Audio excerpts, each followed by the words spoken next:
Welcome to another book talk with Tracy. I am so glad that you joined me today. Today I'm going to be reading chapter 1 from my book, My Mother the Man-Eater. Actually, it's about God's grace and redemption. There's a verse right at the beginning, Isaiah 1:18. Though your sins are like scarlet, they shall be as white as snow. So that is the motivation for this book. And now I'm going to read chapter 1. Tactical position in place, zeroing in on target, slowly, steady, engage. Don't you just love the feel of brushed silk? The unsuspecting shopper jumped slightly. Her eyes flickered to the attractive saleswoman before she lowered her gaze. Yes, it's nice. The saleswoman retrieved a silk garment from where it had been flung over a rack. This one is lovely as well. Were you interested in anything in particular? The shopper fingered the soft material. I was just looking. Of course. Spend as much time as you like.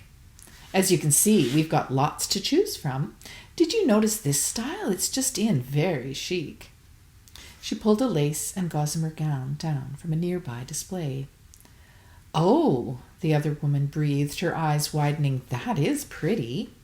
She reached out to touch the fabric before quickly withdrawing.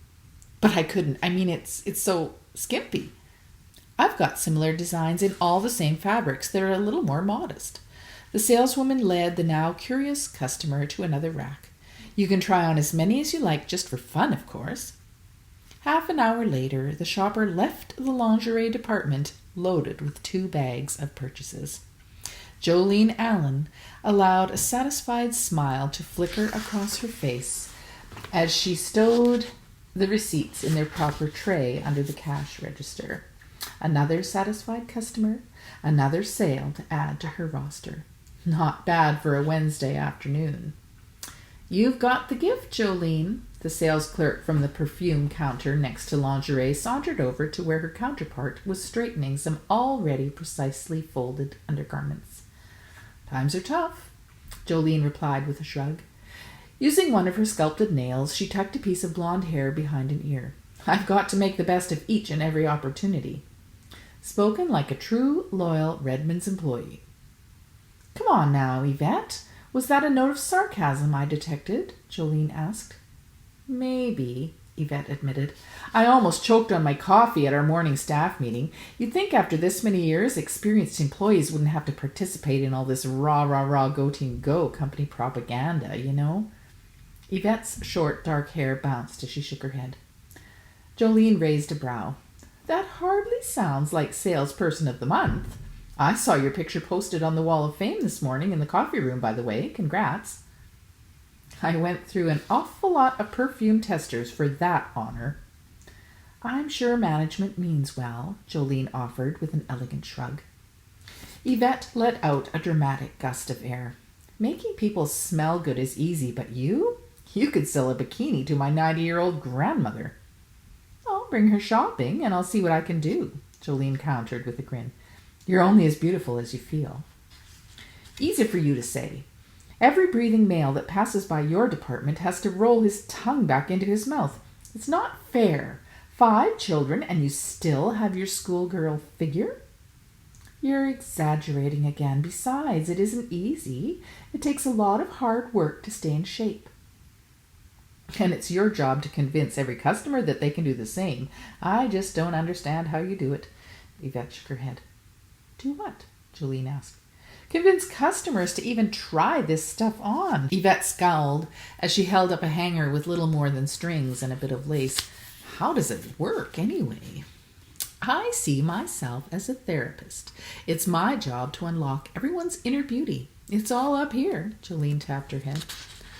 Whatever works. Stick to your philosophy if it helps you make sales, but me, trying this on would be too humiliating. What are you talking about? You look great. Jolene eyed her friend up and down. In truth, Yvette could best be described as cute and round. And that has been a very hot seller, she added, taking the hanger and putting it back on the rack. Bob might like it. Stop it, okay? I'm not one of your customers. Yvette shook her head. You need to get yourself a man, Jolene. You've been single way too long. I'm working on it.